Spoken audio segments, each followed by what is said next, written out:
In this demonstration, we'll take you through how you can activate and call user functions in Microsoft Fabric from your CluedIn solution. Let's head down to our functions.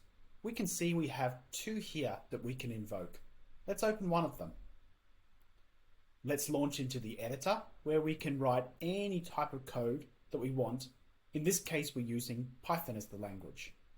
We can also open this in Visual Studio Code as well.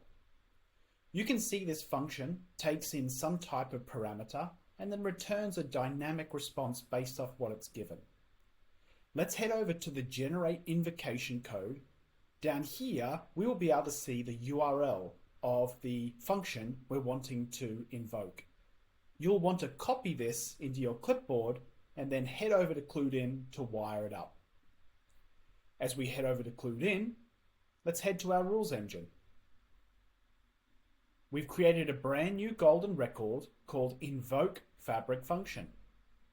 In this case, for all the records that are of type organization, we want to call the invoke Microsoft Fabric function available within CluedIn. Here we can pass through a dynamic body. In this case, I'm wanting to dynamically pass in the name of the organization based off the records this rule is running on. Here you can see we've pasted the URL that we copied from our clipboard.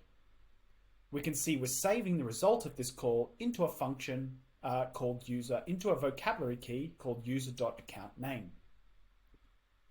Let's go ahead and activate this rule, and let's go find some data. Let's filter by our organization and launch into the first one we have here. If we head to our properties, you can see we have an organization name of Hello World. As we invoke the rule on this particular record, let's refresh the page. And we can see that our function has been invoked, passing in our dynamic value of Hello World as well. Let's update this